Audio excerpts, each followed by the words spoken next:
Good morning, ladies and gentlemen. I'm Scott Gurick with the U.S. Naval Institute, and welcome to Joint Warfighting. We just heard a fantastic address a few minutes ago by former Secretary of the Air Force, Mike Wynn, that teed up nicely this important panel topic that seeks to answer the question, irregular warfare, how do we achieve dominance?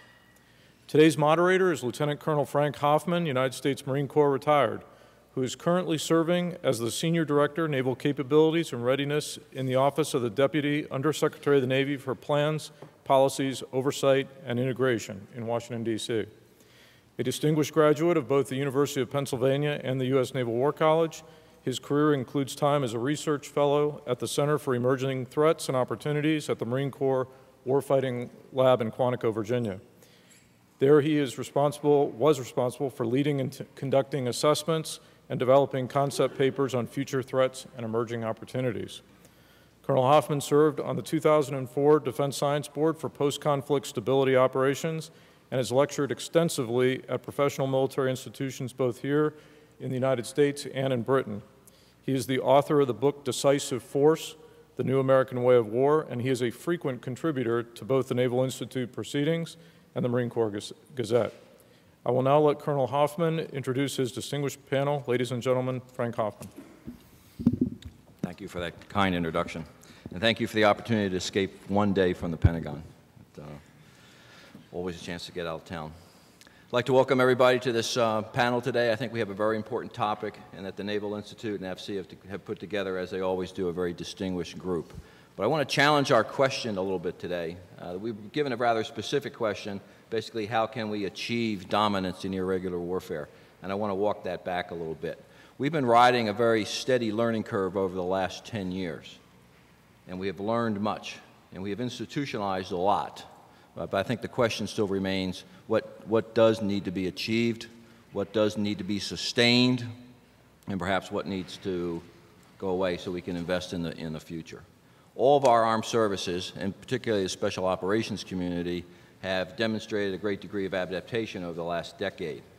We changed the way we think, we changed the way we operate, we particularly have changed the way we train and prepare for future contingencies. We are now much better at the integration of kinetic and non-kinetic means. Our intelligence is different. We can fuse different forms of social and military intelligence in the battle space together. We know how to work with the interagency and our coalition partners better today than we did perhaps a decade ago. I'm sure anybody in the room who's been a veteran in either Iraq or Afghanistan, or those of us who've made tours in country, appreciate that our sailors, Marines, soldiers, softwares, and even our airmen, General Dunlap, even our airmen understand the full spectrum of conflict today better than we have in the past. But the question is, what more needs to be done? What needs to be done? And are we there yet, as my kids say when we take long drives up to visit my mother in Pennsylvania? At another level, we need to ask why we need to be dominant in irregular warfare and what other things we need to be kind of good at. And that requires us to look a little bit into the future. Now, only a fool would try to predict the future, but we do have to anticipate what the character of future conflict is going to be. And in an increasingly constrained resource environment that I'm afraid we're walking into over the next decade or so, there's some stark decisions that are going to have to be made. Some risks are going to have to be acknowledged and absorbed, and some investments and some trade-offs are going to have to be made. And they're not going to be easy calls for those who, unfortunately, have to make those calls, the political appointees in the Pentagon. So I'm a little bit ambivalent about our topic today.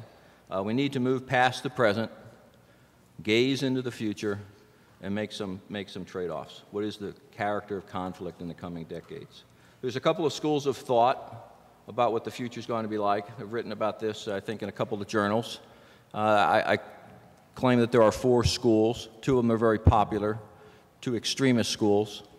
The first school is the Crusaders, who believe all the future conflicts are going to be irregular and counterinsurgencies like the present. And there's something to be said for that. If you think the future, the next 10 years is going to be like the last 10 years.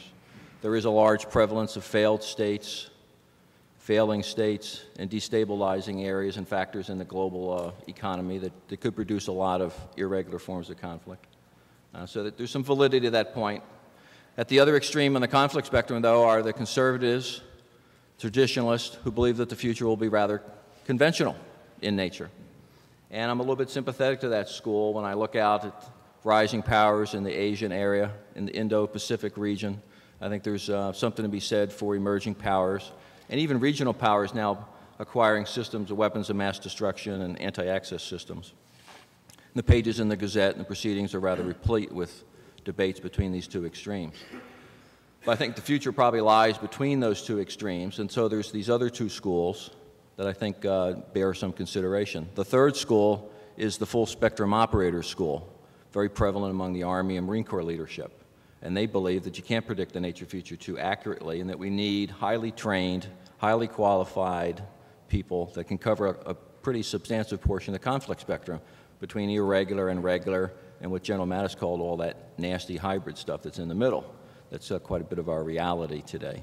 And there's something to be said for that. One cannot predict the future very clearly.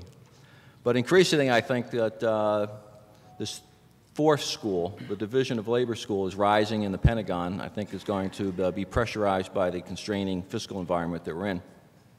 We're going to have to make some stark choices. There are people in the Division of Labor School who believe that the nature of these kinds of conflicts are too different and too unique, and that require specific leadership training, equipment, and doctrine to be effective, and that we need more specialization between those that do irregular warfare and those that do other things in the conflict spectrum. And the Division of Labor School has some advocates. Many in this audience will be familiar with Thomas Barnett, the author of the Pentagon's new map several years ago. That was in essence the Division of Labor argument. Dr. Barnett argued that the Army and the Air Force should focus on warfighting and be a Leviathan force, superior to every fighting force on the planet, largely trained in the United States and invested in appropriately to dominate in conventional war. And the Navy and the Marine Corps would go out forward and be at what Tom called the System Administrator School. And that's a division of labor, a degree of specialization between the services. Dr. Krepanevich, president of a widely acclaimed think tank in Washington and a member of the Defense Policy Board, has also argued for a division of labor. He believes the Army should be bifurcated and have specialized stability brigades and specialized conventional warfighting forces. So this Division of Labor School has some prominence in Washington and may rise to the fore, particularly as we get crunched for dollars between these kind of schools. And again, I'm lean towards the middle between the full spectrum operators from my Marine background, but also this Division of Labor camp I think is going to be heard of today. So I'm hoping our speakers today can shed some light on this. Where are we going? What do we need to be dominant in? How important is that? What do we need to sustain? Where do we need to go forward? I think this panel does piggyback very well off of Mr. Wynn's comments this morning and his focus on air power dominance. You know, there's some things we're probably losing we need to think about.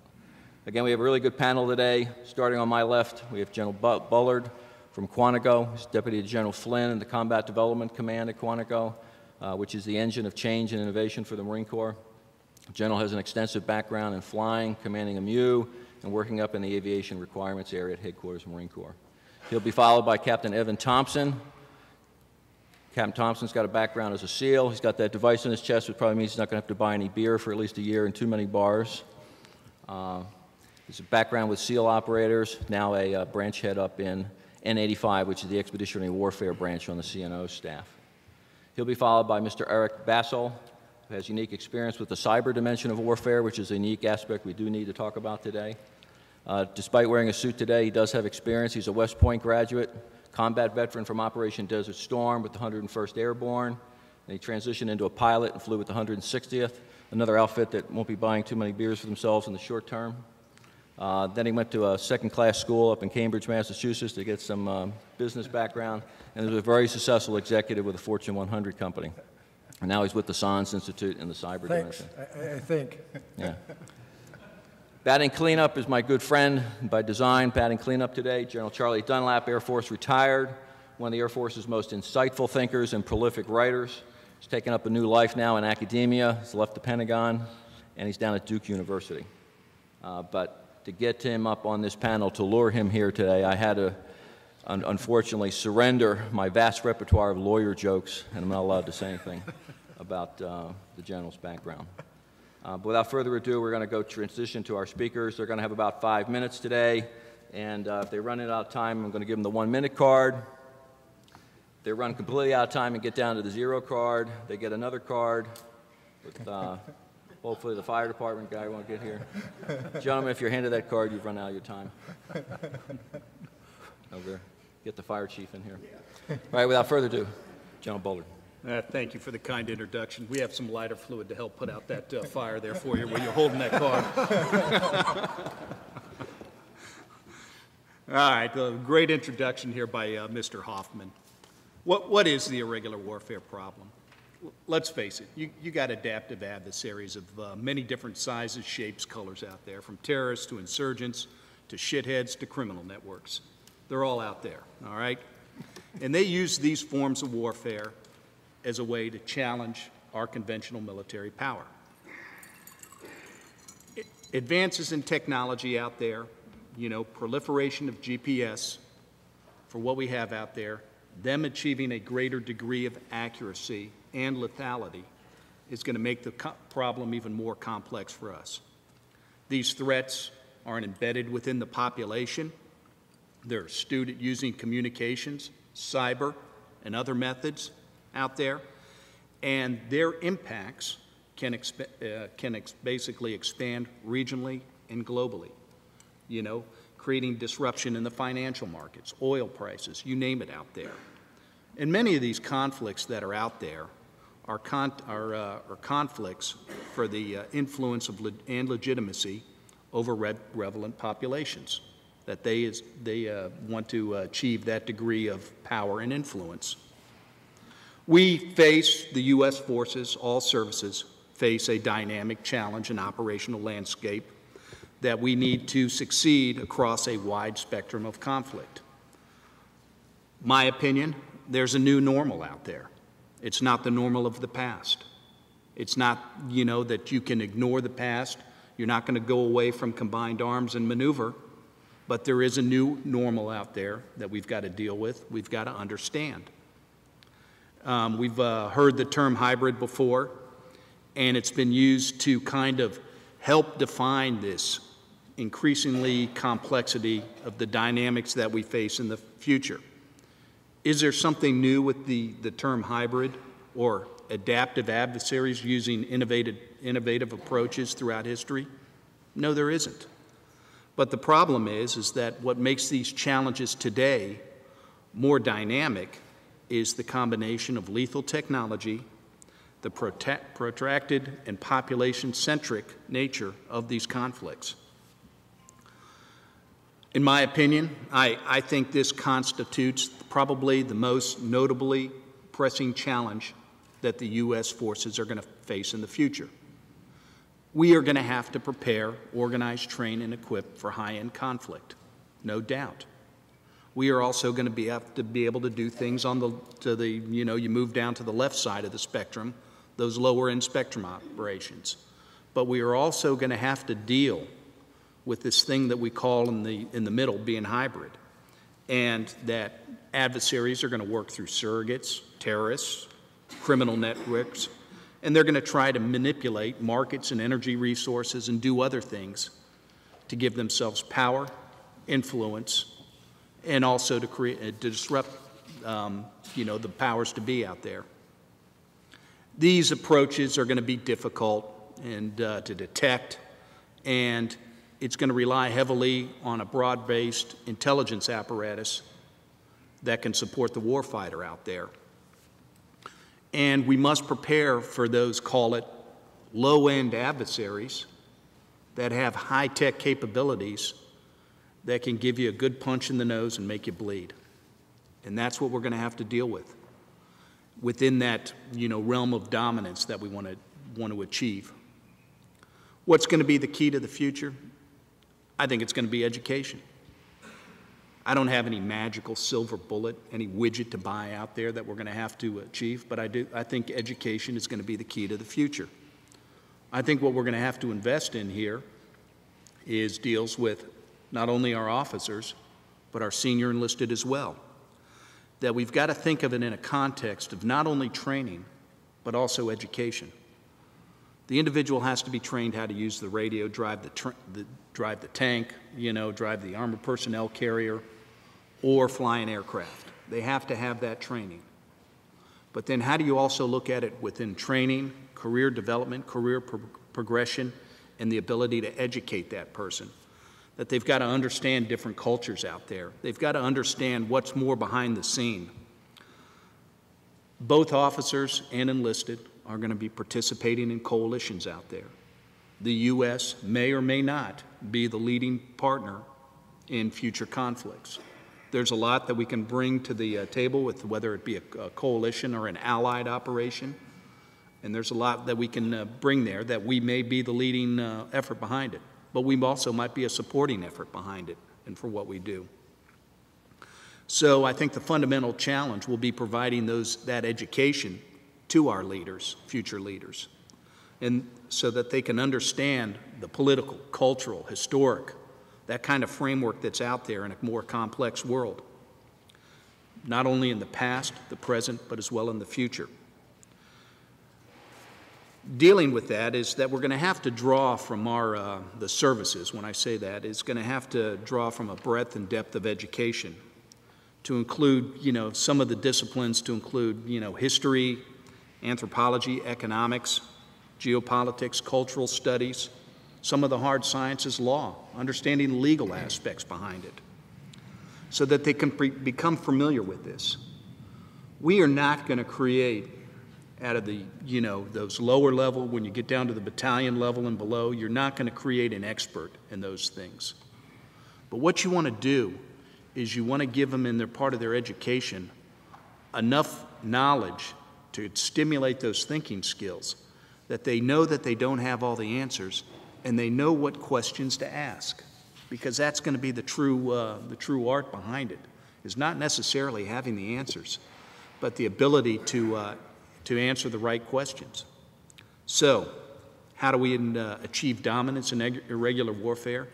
I don't think we can predict the future, but I do think that we have to have that ability to think, learn, adapt, and act. And that's going to come from the investment in our people. And to have those critical thinking skills to deal with the fog and the friction out there and the battle space for whatever conflict we're in, that they have those skills. The lessons from Iraq, the lessons from Afghanistan may or may not prove relevant for the future.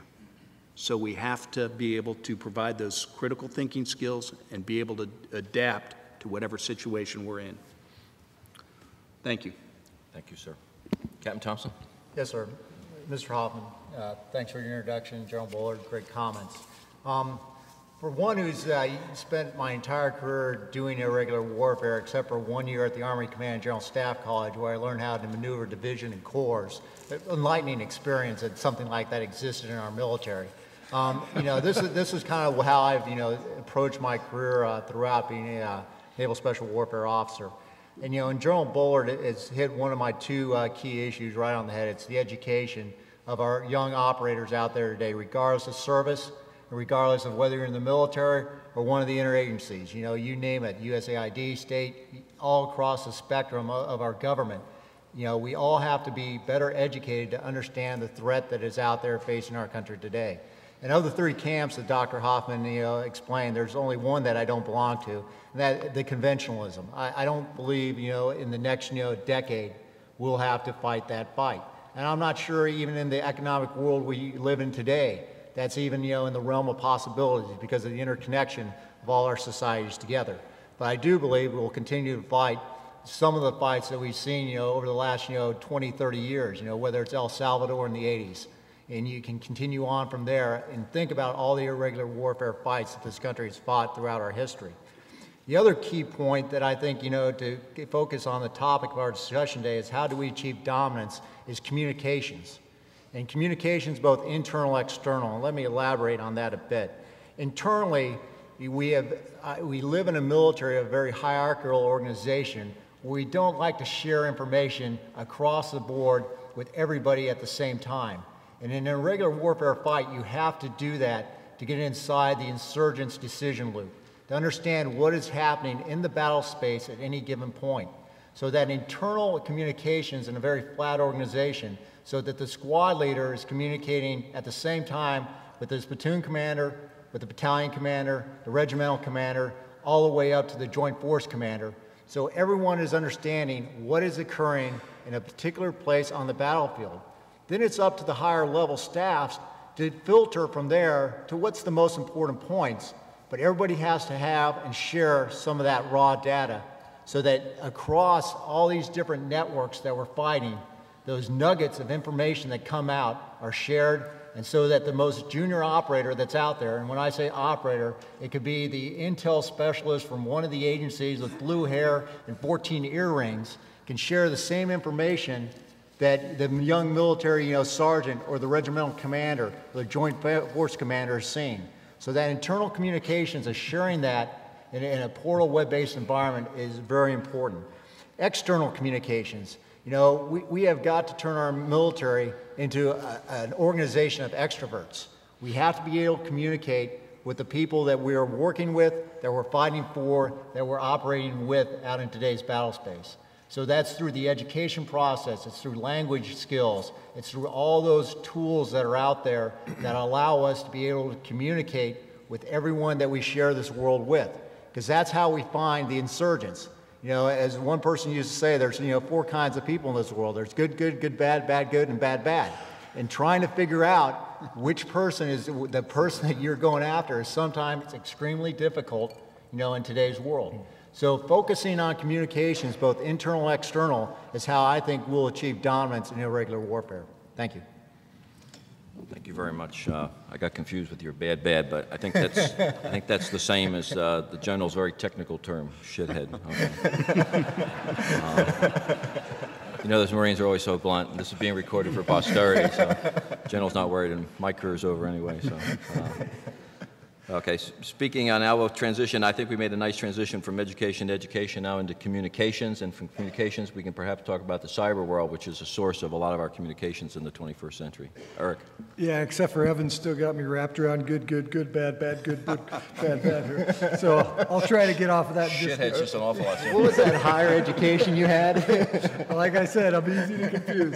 No, but I'd be absolutely remiss if sitting next to a Navy SEAL I didn't say thanks. Thanks a lot to you and all your colleagues.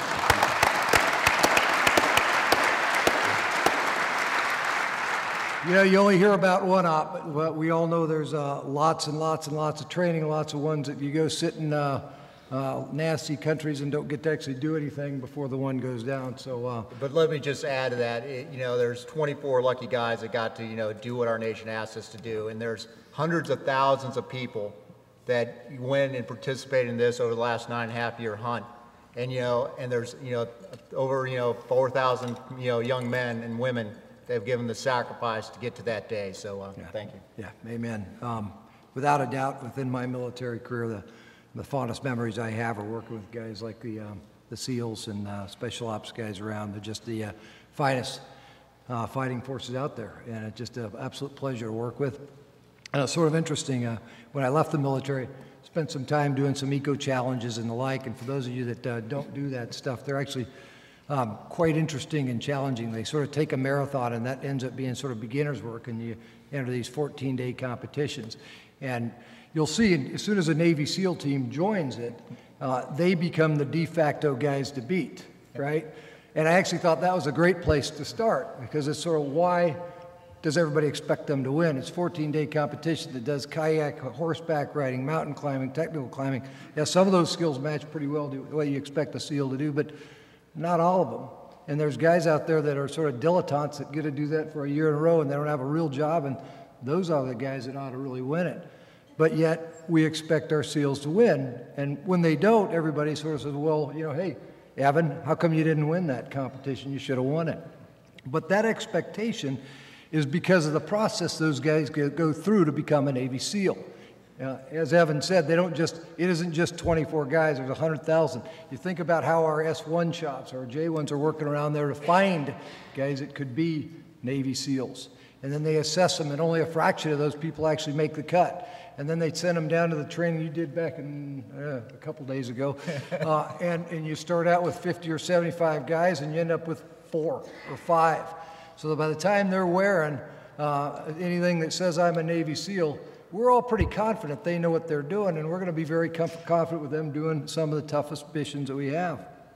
Well, let's sort of compare and contrast that to our cyber warriors today. The closest equivalent we've got to an eco-challenge out there on cyber warfare is probably the capture the flag at DEF CON or ShmooCon or maybe the Black Hat competitions.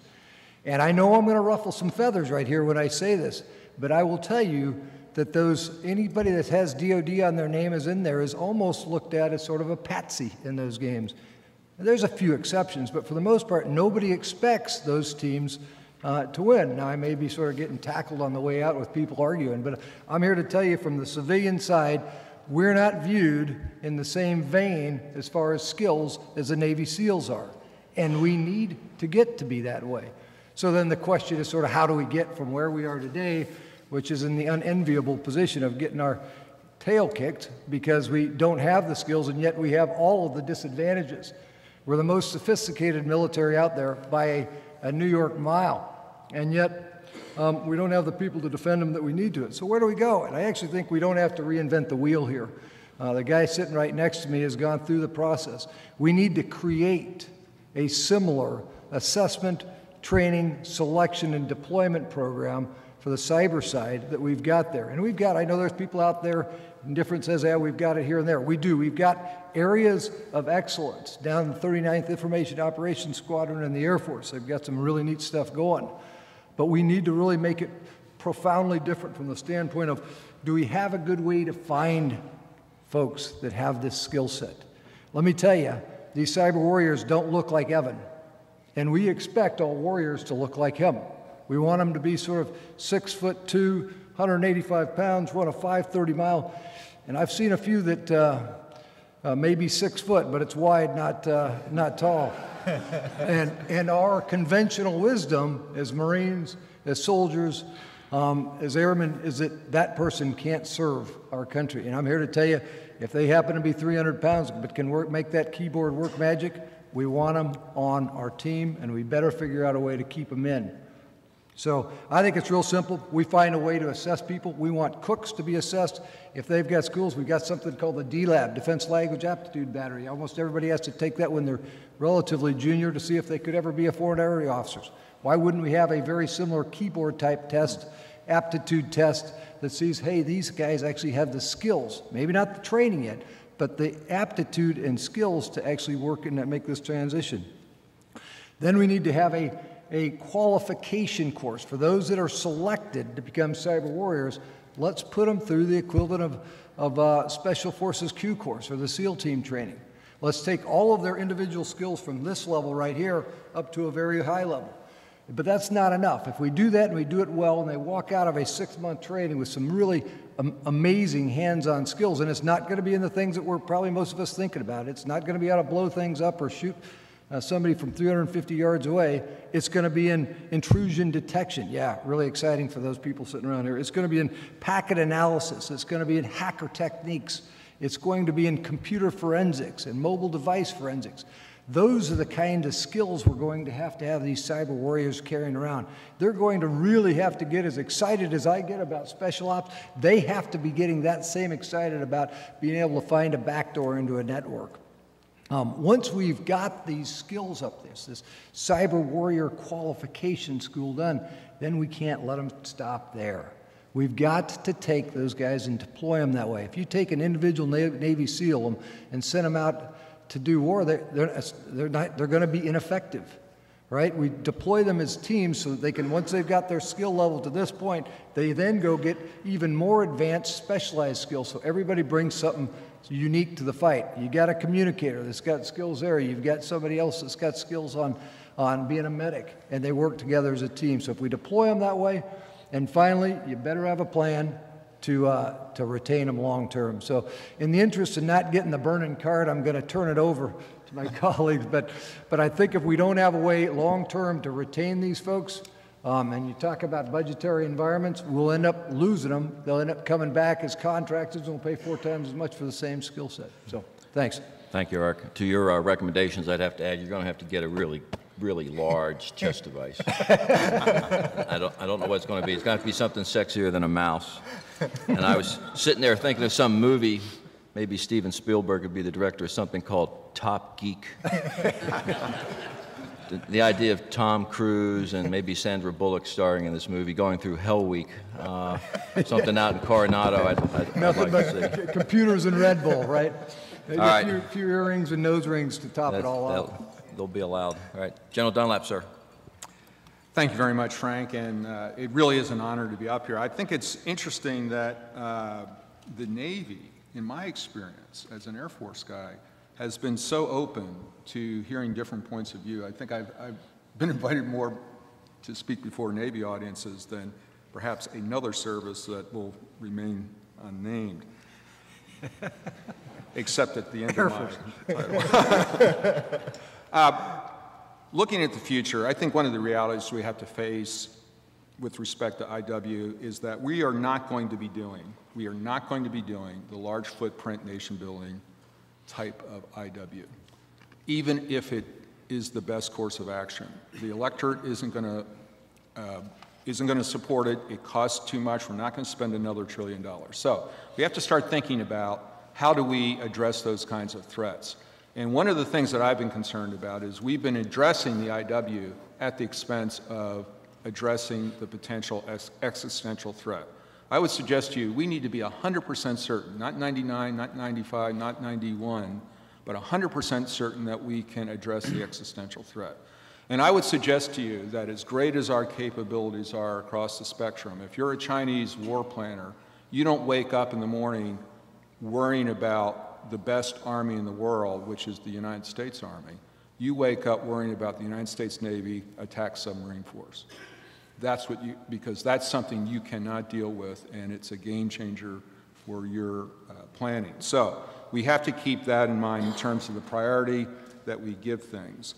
The future of how to address IW, and let me just make one comment about the potential. People think, and I do disagree, it's hard these days to disagree with the SEAL, but let me disagree with this one little footnote to what he said, that economic interconnections make major war with a major power unlikely.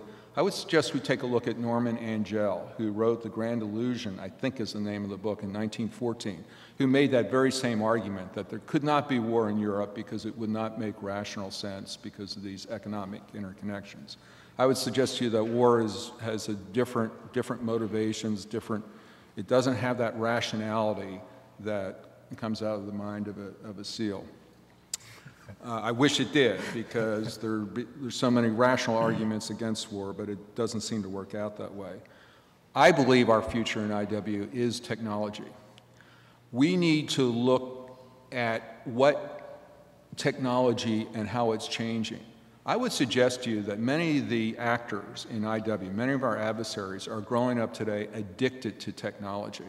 They are addicted to cell phones. They are addicted to getting on the web. They think they have these smart ways of outsmarting those guys up at Fort Meade, but I would suggest to you that that is a vulnerability. Anything that exists electronically is vulnerable. And of course, that makes us vulnerable, but relatively speaking, between the nation state and the non-state actor, I think the weight of less vulnerability is with the nation state. I believe that we have to look at dual-use technologies. In other words, something that can be used at high-end war as well as low-end war. For example, how do you turn a B-52 into close air support weapon? Well, it's with SOF on the ground and so forth and good intel. We should keep in mind what General McCaffrey said about the emergence in very recent years of highly precision strike and persistent ISR. What we will want to do in the future is to drive the Saddam Husseins into the spider hole, or the bin Ladens into a compound where he has no internet access, no telephone. That's the only way these guys can survive, and that is not a way to command and control forces. So even in this distributed environment that we live in. So we really do need to focus on that. I would also suggest that we understand that the psychological toll that technology can take on non-state actors who lack it. I really believe that many of our adversaries are quite willing to die for their cause, but they want to die in a certain way. They want to die taking out, as a suicide bomber, taking out some of us. What they don't want to die is in a building that's been lazed by a soft guy on the ground and a JDAM is coming down on their head. That's inflicting a sense of helplessness, which is a good thing. So in other words, we have to be, the model for the future really, I think, is the small footprint, El Salvador, the Philippines today, the first part of the Afghan war. That's the kind of thing that we need to be looking for these IW engagements in the future. And just to close, because I really do want to get to the questions, that's always the most interesting part. In terms of training, I hope that people carefully listen to what General Bullard said, because he talked about developing critical thinking. Because that is the key thing. I'm afraid that we have a lot of folks that are learning Pashtun today, that by the time they get out of school, that's going to be yesterday's news. I remember in the late 90s, we sent a lot of people to learn Serbo-Croatian. I ran into one of these young officers who had just gotten out of Monterey, is that where the language school is? And she was looking for a job, because the 2 years she spent learning Serbo-Croatian, there just wasn't a market. So in other words, I think that the training needs to be focused on methodologies, on critical thinking, on how to be dynamic, as opposed to learning everything about a particular culture, because the focus might be, if you learn everything about Central Asia and the next event occurs in South America, I'm not sure about the transferability. So we need to focus on the methodologies and the way of approaching problems. So I think, just to quickly summarize, we need to, A, give priority to existential threats in a way that has not been done, in my judgment, sufficiently in recent years. Number two, we need to address the IW threat. It needs to be done in a small footprint, high technology way. And then thirdly, I'm in violent agreement with my colleague that training of the individuals of a smaller military is essential. I would just offer that training ought to be on methodologies and systems and ways of thinking. Thanks a lot, Frank. Thank you very much, sir, and thanks for finishing on time. It's interesting to see this common theme. Many of us thought that perhaps our asymmetric advantage was just in technology, but I think everyone here is in agreement that our human capital and our people actually may be the real asymmetric advantage, but also enabled by technology as much as pretty balanced perspective. Another theme that I think I like, without using the general's technical term, I think one of the things that ties you together is that we're all in the business of facilitating the velocity and the frequency of allowing our nation's enemies to meet their maker, and as often as frequently as you can. So what we'd like to do now is turn to some questions from the audience, and we have microphones available for those who have the urge and or something, some insight they'd like to offer us. I'd like to keep the questions to a question somewhere in the statement, and generally in the front end of the statement, just go up to the microphones. I'll start taking them from the audience, or I'll start asking my prepared questions, which a good moderator always has in his hip pocket. You, sir, have the first opportunity. Lieutenant Colonel Elton Roberts. Something you really didn't touch on, but I'd like to kind of address it. You were speaking of education. Well, that still doesn't keep Joe Snuffy from doing stupid things like shooting a Quran. And then once that happens, it becomes a communication problem and a public perception problem. In asymmetric warfare, these things like this are exploited and used as leverage to recruit fighters and to turn public opinion and our own supporters against us. So we don't currently do a very good job of connecting with people or explaining our side of things. So in your opinion, with education, communication, technology, how do we go about winning the media battle? That's one of the things that asymmetric uses against us really, really well. No, this is a good point. This is I was concerned if we had just a cyber dimension of this thing, but there is a information narrative, grand narrative. If General Mattis was here on stage today, he'd be exploiting this. This is one of his big themes. The battle of the narrative is a big component of this, and one of the things we've learned, I think, in the current fight is that narrative starts in a country and it expands to a region, to our allies, and to back here to home. T.E. Lawrence, in his book from his experience, talked about the ever-expanding circles. One has to talk to your enemy, you talk to your allies, and then ultimately you have to talk to the people here at home. But I'd like to let the panelists try to, was this a question for General Bullard in particular, or anyone? Anyone? General Dunlap, sir. I'll take a stab at it. Let me just say that not every problem, every security problem in the future needs to be addressed by the armed forces. There are other government agencies, and I mean that in the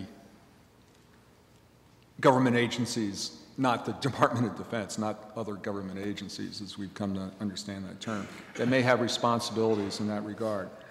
I do think that one of the great difficulties that we have today is you can have 100,000 troops in a location and it only takes one strategic corporal to unhinge an operation.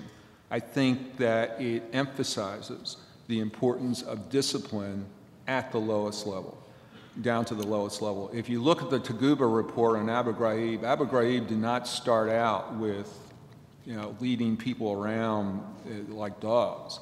It started out with people calling each other by their first names, regardless of rank. It started out with weapons in discipline. It started out with not wearing the uniform the way it should. So it's the little things, and we have to have a little bit of a renewal of that, I think, in our armed forces, because when you get in the deployed environment, you start thinking, we're fighting the big war out here. We don't have to worry about these little details. That's for the garrison troops. It really isn't, and we have to be a very disciplined force in the future. And then finally, I would suggest that as important as it is to have our message out there, and we have to do it in a culturally attractive way, I think we can get wrapped up too much in that to the point where we forget about the role of military force. The fact of the matter is, as many of you know, in the strategic bombing survey after World War II, they really did conclude that the German will had been broken. But the fact of the matter is, in a totalitarian regime, they kept fighting, they kept making planes and so forth. So winning the hearts and minds of people and wanting to be liked around the world, obviously that's a good thing. But there's another piece of a security equation, which is just the hard force that can be persuasive as well. Anyone else? Sure. It's a difficult question to answer. And I'll be honest with you, I'm not sure we're going to win every narrative in every battle when you're out there. The complexity behind it is that who we're fighting right now today, and to a degree over in Iraq as well, there's never any obligation by them to tell the truth. So they immediately have a leg up.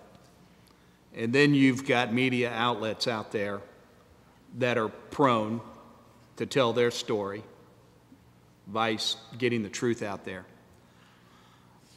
I think the first thing that we're gonna have to do, and I think part of the lessons that have been with Iraq and that have come over into Afghanistan as well, is that whether it be a troops in contact scenario, or whether it be some location that you think some key leader is there, and you decide to take it out with a bomb, what have you, that you're going to immediately have to get out there and tell the narrative of what you just done. That this particular leader, this particular person was at this location, and we took out this particular building, this facility, what have you. And that narrative has to go out immediately, because invariably what happens is that you get into this collateral damage aspect. And when that collateral damage story comes out with that's when we start losing that media battle that you talk about. And I think the only way that we can deal with it, which is somewhat counter to our culture, as far as being out there on the battlefield and the use of the media, is that we don't want to get the story out there too quickly until we can exploit the site, get the intelligence, and then figure what's the next link that we're going after with that node, as we're connecting all the dots of that network out there. So I think that's the real challenge. And I think the only way that we can to keep up with that narrative battle is we have got to place an importance on that narrative battle and not losing that battle by getting the story out there quickly of what we did and why we did it, as well as understanding the importance for intelligence for what we're trying to do, because we're always taking another step within that. There have been missteps by all the services through both theaters. And I think the only way that you can get around that is by acknowledging the missteps. There have been, you know, as General Krulak always used to talk about, the strategic corporal that's out there with the 3-block war. I think that's where it comes back and ties back into this training and education. I think that the small unit leaders out there, their actions or missteps out there have strategic consequences. And that's going to be the area of importance for what you do for as far as their training and education. I think part of the other aspect, and it's obviously different from the soft side of the house than it is from the conventional side of the house for what particular actions, but I think on the conventional side of the house, there's going to have to be a tactical patience. That, in other words, there's going to have to be the decision by that leadership on the ground right there, right then, with the troops in contact scenario, that do I pursue or do I withdraw? You know, what is the natural instinct by any service member that's under fire, under that condition? He's going to want to pursue and he's going to want to fight through the enemy. But depending where he's at what time, what village, what's happening in the larger, you know, progression with that village, I think there's going to have to come a decision time frame on the ground for that guy or gal, where they have to look at the situation and decide, do I pursue into that building through fire and maneuver at the risk of the civilians that are in and around, or do I withdraw and try and contain? And I think those are going to be those tactical decisions on the ground that ties back into the strategic narrative, that ties back into the campaign plan. And, you know, it'll be different in each situation. And I don't think you can put any kind of magical formula on it. And that's what the guys are going to have to understand on the ground. And I think we've gotten a lot better with it from what we've done. Frank, can I have a quick re-attack on that? All right, quick. I'm in violent agreement, you know, but we have to change our mindset. It's ironic to me that it is easier to get authority to drop a bomb on another human being than it is to get authority to talk to a reporter. Yeah. We've got to change that mindset. Secondly, we have to incorporate into the planning process what are we going to do when things go awry. I often think Eisenhower already had his message written if the Normandy invasion went wrong. That's the kind of thinking that we have to have. And then thirdly, I think that we have to accept that, as Wesley Clark said in his book, Waging Modern War, the adversary always knows more about collateral damage than we do because it's usually in his territory. But we have to change our mindset to anticipate and expect and probably build a capability, interdisciplinary capability, a unit explicitly designed to address these events. Already standing, has an operator, has intel, has PA, has legal guy, all those capabilities. Yeah. I think that was a great question. We'll move along, but there's a great item in General Sir Rupert Smith's book on War Amongst the People, where he talked about changing our metaphors for war from Clausewitz's two commanders with pistols doing a duel. And he talked about basically two TV producers dueling out with narratives and imagery. And that was General Smith's experience in Europe, where, you know, the adversary and the Blue Force are basically competing with their ideas and their narrative and supporting it with pictures. And if you think yourself as a dueling film producer, as a commander, you might be better off in the 21st century. The sergeant was the next question, please. Good morning, gentlemen. As a Marine sergeant, directly responsible for the training and ensuring that my Marines get trained, I greatly appreciate the panel's identification of the need to train our troops.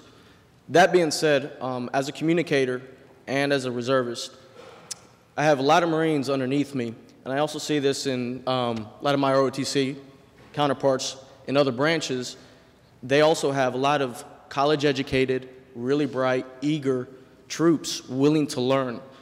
But we hit a lot of roadblocks with budget constraints to get those troops trained. And it's very hard for us to get these Marines trained and to use their abilities. A lot of them have degrees already in computer science, software engineering. So what is going to be done, or how can I, as a small unit leader, what can I do to get their abilities better used within the military? Thank you. I can take a stab at that.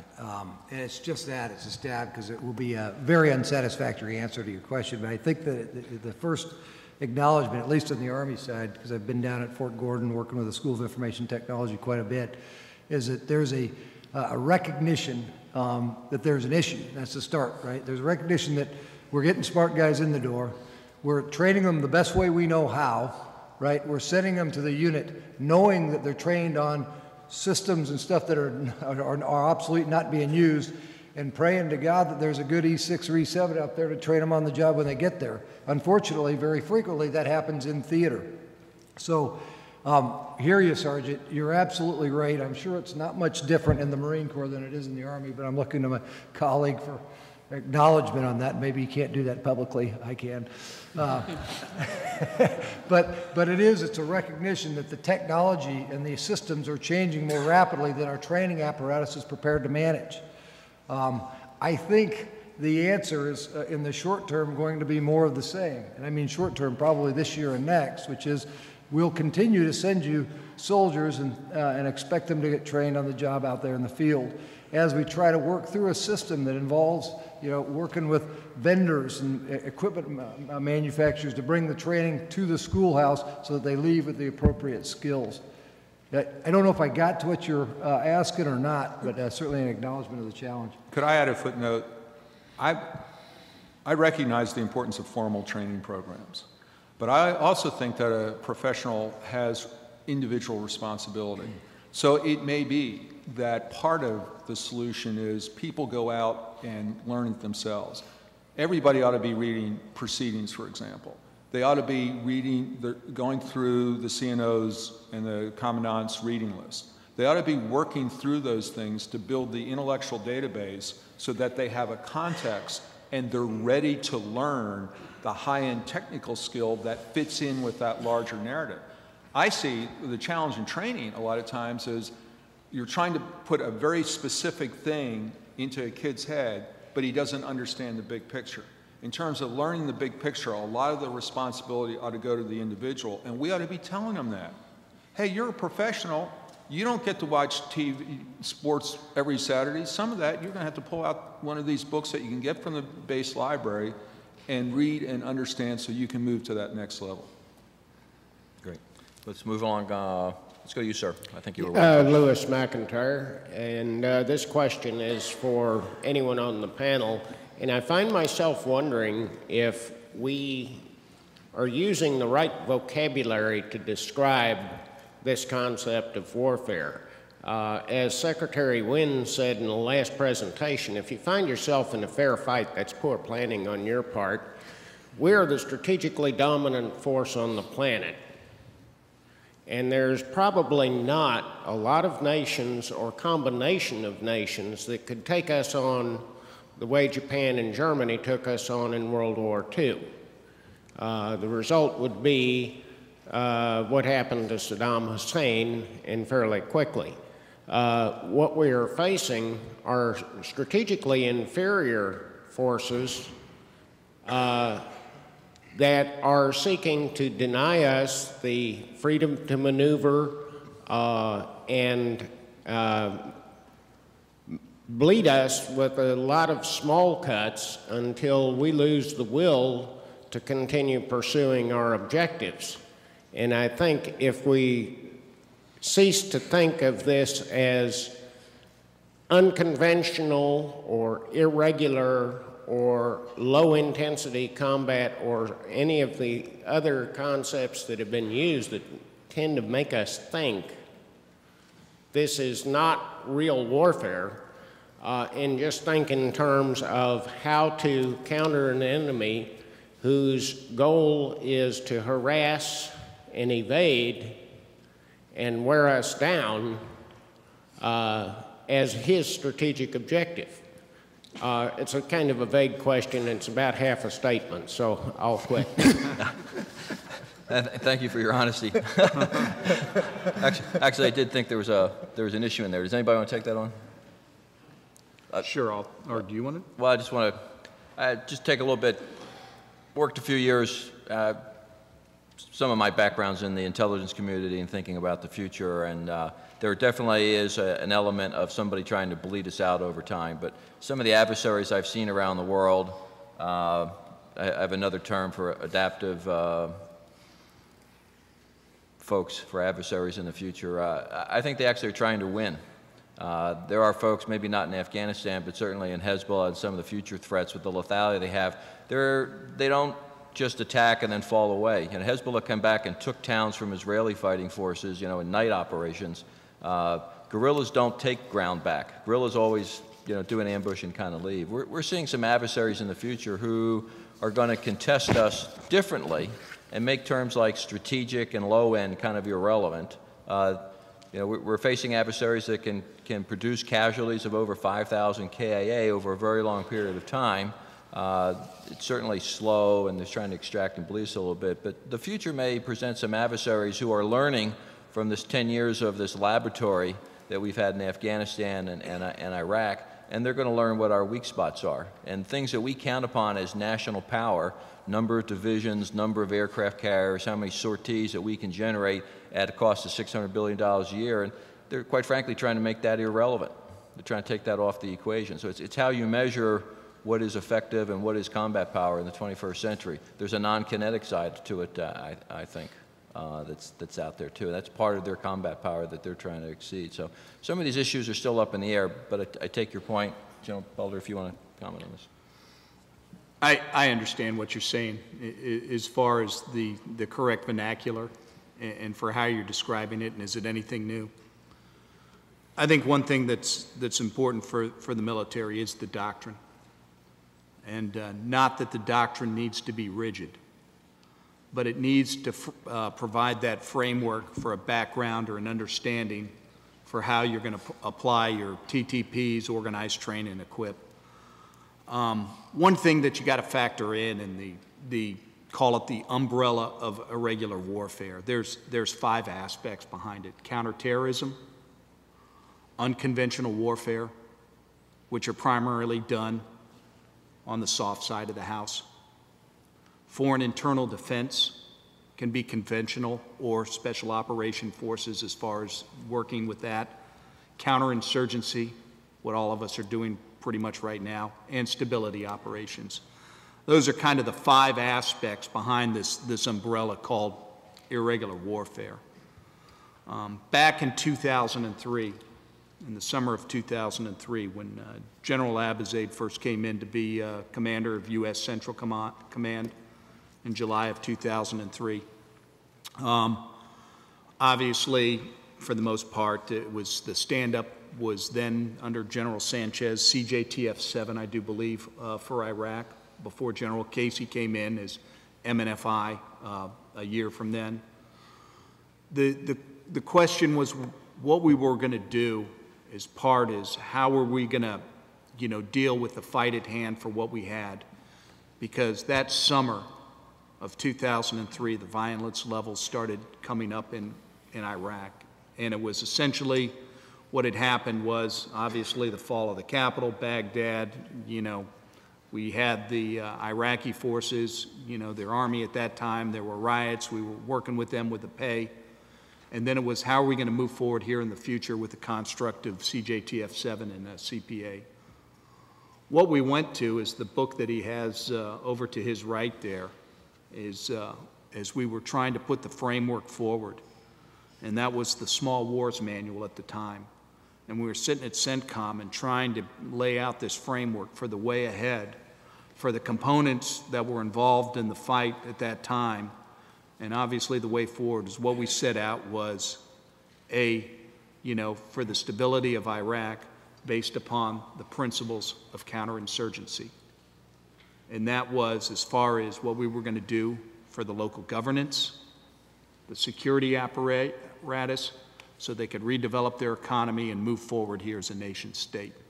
So I agree with you in your context for what you have with all of our titles and everything else for what you say out there.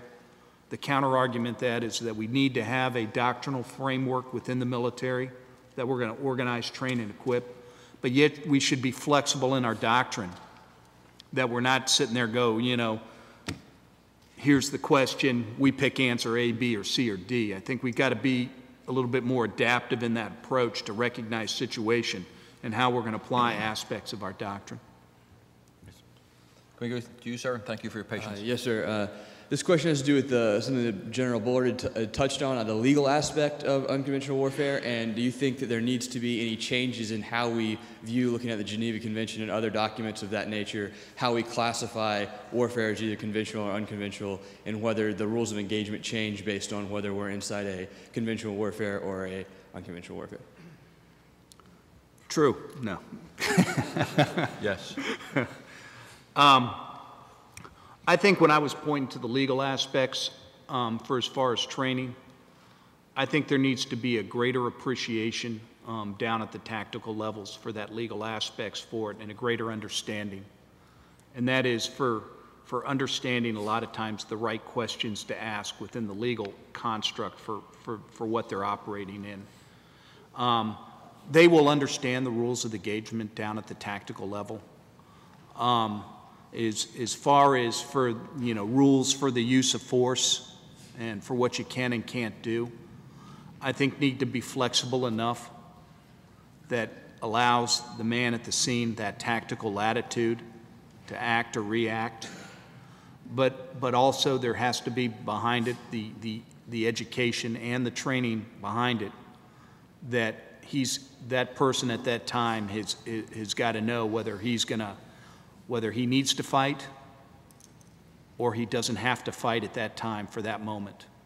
And I think that's going to be the balance for it. As far as there's been discussions with OEF in the past here for the rules of engagement and revisiting. I don't think there's been many substantive changes for what they're doing. A lot of it has dealt with the aviation side of the house for troops in contact scenarios where taking out that building, you know, and then they take out that building and lo and behold, you know, you got 24 civilians that were held hostage in that building that have now dead, and now you get back into the media battle, the whole STRATCOM approach. And I think that's going to be the balance as you go through this various circle. And I don't know if the general down there has any comments General from the legal. Dunlap should definitely have something. Just a couple. I think that in terms of changing international law, I don't see any scenario where that A is going to happen or B would be particularly in the interest of the United States. I do think that international law isn't really the issue. There are some evolutions going on in terms of interpretation of what constitutes direct participation by a civilian, such as they can then be targeted on the same basis as a traditional combatant and so forth. And particularly in the cyber realm, in fact, I just wrote an article on this, what constitutes an act of war and so forth. But I think the general is exactly right. In terms of the rules of engagement, I think that process really is pretty good. And we are aware, there's much more awareness now that the enemy is going to wage what I call lawfare against us. In other words, try to characterize what we're doing as illegal or immoral in some way. That's part of their asymmetric strategy. And I think people are much more cognizant of that and work very hard to make sure that we do things the right way. Now, I will say one thing. Coming out of the Bin Laden operation, there's a lot of discussion about Title 50 and Title 10 and where that line is drawn and where it should be drawn. So I think you might see something on the domestic law side, but I don't think it's really going to change much in terms of what the law is in constructing rules of engagement. The important thing about rules of engagement, I would never like us to get to the mode where everybody thinks, well, we got to have a lawyer at every fob. That's the wrong approach. What we want to do is internalize the concepts, the basic principles, which do resonate with our troops. They instinctively know a lot of this, but internalize it so that they do the right thing, and then we have to be prepared to deal with those anomalies that do occur and will inevitably occur. One last thing on this, Stephen Ambrose wrote in his book, Americans at War, about World War II. He said, when you put young men in something like this, when you put young men in a foreign country with guns in their hands, and you put them under a lot of stress, sometimes terrible things happen that you wish never happened. We have to accept that these things are going to happen in the future. That doesn't mean that we don't maximize our efforts to do things the right way, but we need to learn to deal with the inevitable fallout. Yeah, and when they do, remember then it becomes a public opinion matter, not a law matter. And the old adage of bad news doesn't get better with age comes to mind. Absolutely. We can take our time when we have good news to report. If it seeps out, fine, right? The message goes a little bit different than you want to. But when it's bad news, we better be the one managing that out. And with the new media outlets we've got, sort of good news, bad news, it gets out and it gets out fast. That's sort of the bad news. But the good news is, because there's so many different outlets, it's not like everybody's turned to one channel to watch the 6 o'clock news anymore. So. Okay. Just let me add one thing. I think, the rules of engagement topic is interesting because the rules of engagement are really just a technical educational training part. They are set, defined, standard that we fight under. The real issue is for our soldiers and our tactical leaders to understand commander's intent. I don't think we spend enough time at times, really grasping what the commander's intent was, because when the commander's intent changed in Afghanistan, the ROE didn't change. The ROE was always the same. It was the commander's intent of the strategic effects he was trying to accomplish on the battlefield. So the real issue is really making sure that we bring commander's intent to where it should be, understood throughout the organization as we fight. Amen. I think we could have a whole panel in the future just on law issues between cyber, home and away games, the blurring of combatants and non-combatants, detention, defining non-combatants and combatants and everything. We probably have a panel. I'm not sure an audience would come, but I think we could stack a pretty good panel. Sir, thank you for your patience. Thank you, sir. Frank Eblin from Joint Forces Command. I had a question about the recruiting, training, and retention of the cyber warriors. And I was thinking that one of the problems that we've got there is that cyber warfare is not an inherently military function. So you have a lot of trouble taking somebody who has the eyes to pass a flight physical or who can run a 6-minute mile, sitting in front of a computer screen for hours on end in their parents' basement and eating Twinkies doesn't make it any easier to pass those physical tests. And I was wondering if because it's not a military function, that we could go to the model that the Chinese use of the patriotic hacker, just some sort of loose federation of civilians that are computer savvy and network savvy. The same thing with the Battle of the Narrative. That isn't inherently a military function. Those communicators can be somehow federated to support the U.S. national interests or the whole of government narrative. But inherent in that is the problem of command and control of such a loose federation and the discipline of those people that aren't directly tied to the military. Yeah, let me see if I can tackle that, and I'm sure there'll be other folks on the panel that want to take a stab at it as well. First of all, sort of when you think about the advantages we have in our even in the SEALs or stuff in the military versus cyber, yeah, no question about it. We have the advantages to training those guys certainly lies in the military. We have better equipment, better guns. You have access to airplanes and helicopters to support. On the cyber side, those are not your tools of combat, right? So any guy with $2,000 can get in the game with some of the best equipment he needs to fight, which is a little bit frightening, right? It really is. You refer to sort of a loose alliance. We've had a lot of discussions about sort of a cyber Minuteman concept, which I think is deserves some more thoughts into how you do that, because clearly you would need the infrastructure there, the command structure there, and then you'd have to, because we could clearly find, I think, several thousand folks out there with the skills that we'd be proud to have them on our team today. Discipline, maybe not so much. But skills, we'd be very proud to have them on the team today. So if you wanted to pull those guys on and we needed them in a very, very quick fashion, you better have the infrastructure set up. What command are they going to go over? Do they need to? Do they have to report to duty?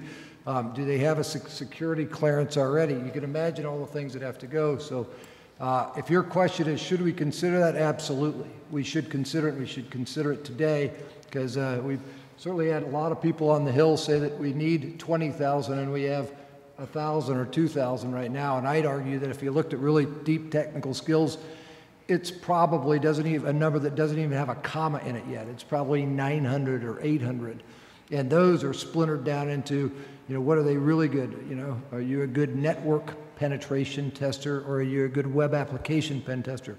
Those are different people. Are you a good forensicator for mobile devices, or are you a good forensicator for networks? Those again are different people. And people that aren't in it don't get that.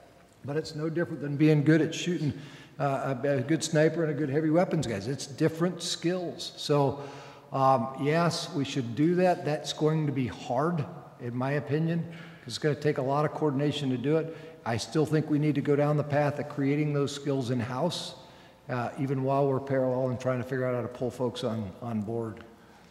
It really does raise some serious legal questions, though, when you have a civilian doing activities that constitute, depending on how you want to interpret it, direct participation in hostilities, because then they could become unlawful combatants.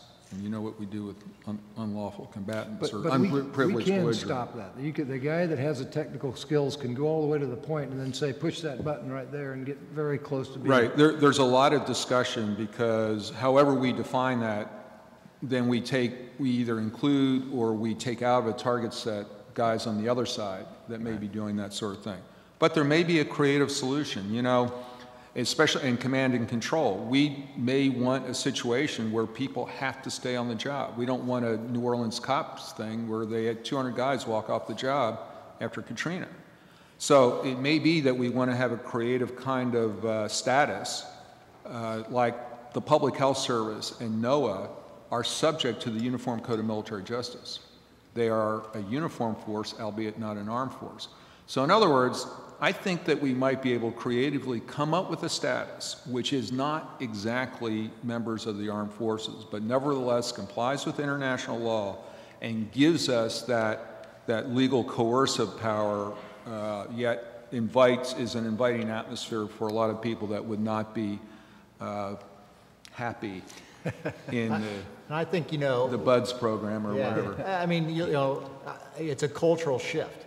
It's really simply what it is. And if you found me the best cyber warrior, if he was 6 feet wide and says 6 feet tall, and he can only run a 40-minute mile, and our nation was willing to deal with his healthcare costs if he came into the active duty military, I'd bring him on.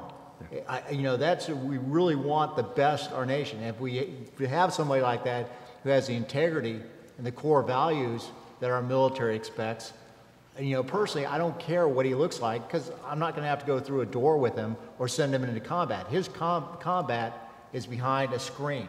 And if he's the best at it, let's change our culture, which we do all the time in the military. We've done it throughout our history, to have the best to protect our nation, because that's really what it comes down to at the end of the day. So it'd be a cultural shift, that we have 6 feet wide people with purple hair and 3 earrings.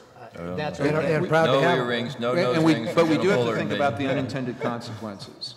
The unintended consequences of having a person like that in the regular armed forces. That's why, because not every leader is as dynamic as you are. And there are other things, expectations of the public, what other adversaries may think and so forth. So it may be, I would suggest, we want to come up with some other kind of organizational structure that is not precisely the same as the traditional armed forces, but we got to get that capability, because that is our asymmetric Yeah, it's if you think about, sorry. I got two questions. I want you to ask the question, and sir, then you're going to get to ask your question, and the panel's going to wrap. So question, and then we'll close. Okay, Jeff Trenton. I taught at the Joint Forces Staff College. And my question, which I give the panel permission to dodge, each one of you, is do we lie? And it comes up from an article by Bergen appearing in the Sunday Post. And Bergen really asserted that, yes, the U.S. did lie. Specifically, President Bush, after 9/11, said we were attacked because we love freedom, because we have freedom of religion, freedom of speech. And Bergen said, no, that they've done considerable research, and Al-Qaeda has been very clear that they attacked the United States or at war with the United States because of our support for Israel, which they perceive of as hurting Muslims and the Palestinians, and our other policies, which they perceive of as killing Muslims. That's why we're at war. And again, Bergen's assertion that we're lying about it. And so, what's your answer to that? And two, how are we going to win the narrative if we're going with a false story? And your question, sir? Alan Shepard from a local municipality, a tech weenie who's put down my Twinkie today to be here. Very simple question. I totally agree there should not be an answer A, B, C, or D, because by the time you hear answers or options A, B, C, or D, so has the enemy. One of the biggest challenges we face is the allocation of resources, predicting what we will need for the next fiscal year.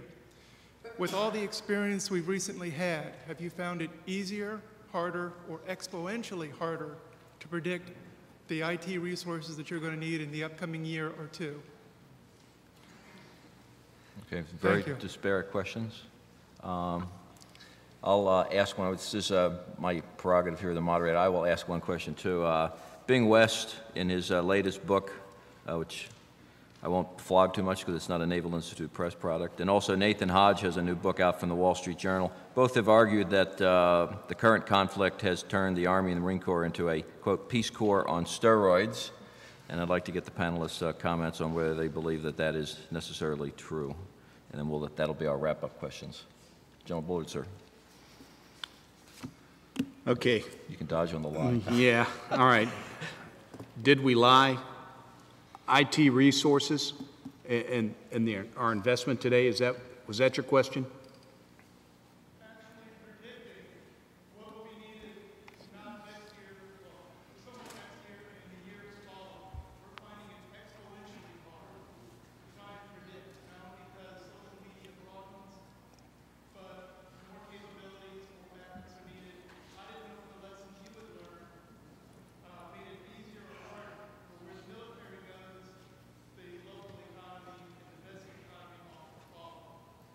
Okay.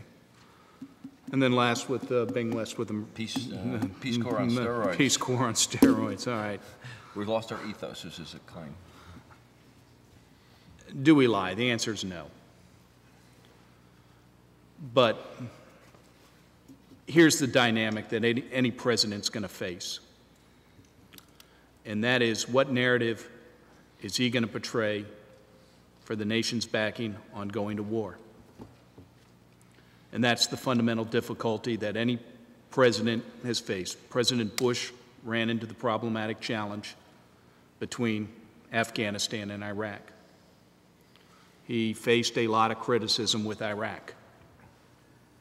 We can sit here all day and debate war of choice versus war of necessity.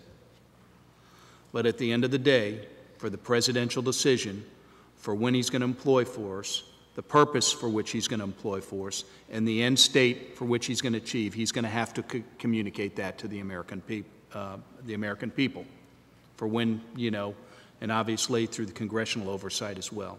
So I don't buy into, did he lie? No, I don't think he lied. But I do think that it does face a larger challenge within the narrative of what we are fighting, what we are facing, what is the new normal.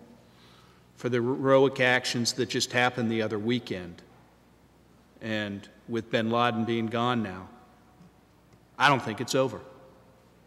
I think it's going to continue to go on. And I'll even throw another question out for you all. Do you all think IEDs are going away? Say we withdraw out of Afghanistan tomorrow? We're never going to face IEDs again? Do you think they're going to go away? I don't think they are. I think there's a new normal out there, whether you want to call it hybrid, whether you want to call it irregular, whatever you want to call it. And we have got to grapple with that as far as our national strategy and what we're going to do in the future. As far as IT resources and going to that, I'm not an IT expert, I don't know. I think the most important aspect behind the IT resources and what we're talking about is we got to protect the .mil networks. That's going to be the fundamental aspect behind the whole cyber element. Yes, we've got, cyber network defense, cyber network attack, and cyber network exploitation. A lot of those authorities and responsibilities are going to rest with that sub-unified command with Cybercom right now, if in fact it stays as a sub-unified command, or maybe goes to something else more along the lines of the SOCOM model within the hierarchy of our, call it functional combatant commands. But I think the fundamental challenge for us here in the near term is going to be to protect and defend the networks.